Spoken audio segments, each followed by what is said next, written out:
Bonjour, aujourd'hui c'est moi qui vais vous présenter les vidéos du chapitre 6, substitution nucléophile. On va commencer tout d'abord de savoir qu'est-ce que c'est la substitution nucléophile. Tout d'abord le mot substitution, c'est le verbe substituer, donc remplacer quelque chose par quelque chose d'autre. Que bien sûr ici en chimie, on a soit remplacé un atome par un autre atome, ou bien un groupe d'atomes par un autre groupe d'atomes. Donc là, si on a une molécule, il y a un groupe qui va partir, il y a un groupe qui va rester, donc là, c'est ça qui va être remplacé, le groupe qui va partir va être remplacé par quelque chose d'autre.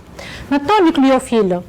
Là, si on va décortiquer le mot en nucléo et phile.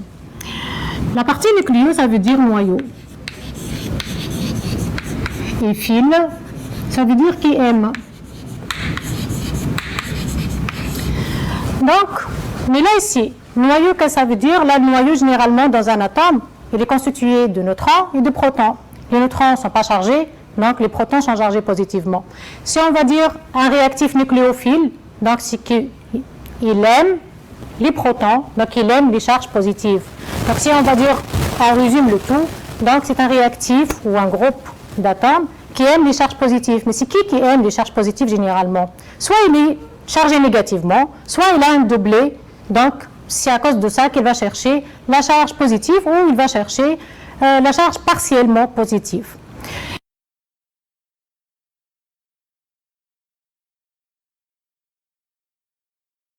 Donc, si on peut schématiser ça comme suit, donc on a la molécule, le substrat, donc on a tout ça, c'est notre molécule, ça c'est notre partie qui va rester, et ça c'est la partie qui va partir. Donc c'est à cause de ça qu'on l'a schématisé par groupe partant, donc celui qui va partir. Et s'il est en présence un réactif nucléophile, on a dit qu'il peut être chargé négativement ou bien par des liaisons, on va le charger négativement dans ce cas-là, juste pour avoir une idée générale sur la réaction. Là donc ce groupe qui va partir va être remplacé par le réactif nucléophile, c'est ça que vient le mot substitution, pour donner la molécule en tant que telle. Donc là, comme on vient de voir, ce groupement il a pris la place du groupement partant pour donner ces produits-là.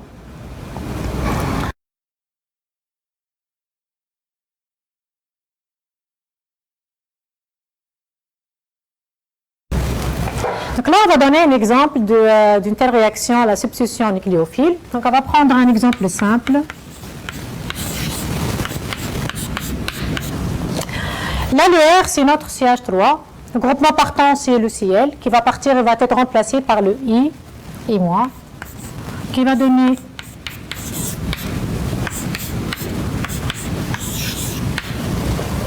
donc là, vous remarquez bien que le groupe partant, il a été remplacé. Ça, c'est la substitution nucléophile, puisque la charge négative qui va remplacer la charge négative qui va partir.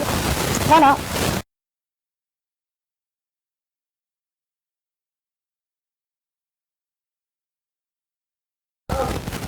Maintenant, on va voir la réactivité des halogénures d'alkyles qui sont symbolisées par R, X.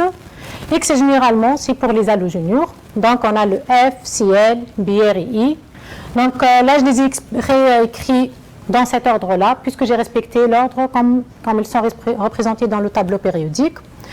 Donc là, on sait, si on descend dans le tableau périodique, l'atome est plus grande. Donc là, si on compare la taille du I par rapport à la taille du F, donc elle est plus grande, donc elle est plus polarisable. Et là, la charge négative sera plus stable lorsqu'elle est portée par le I que lorsqu'elle est portée par le F.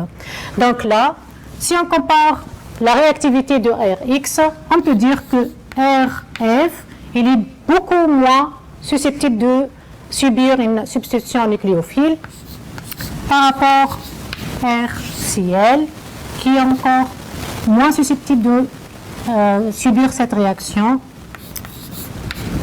et le Br et le RI. Donc, c'est dans cet ordre-là qu'on a la réactivité.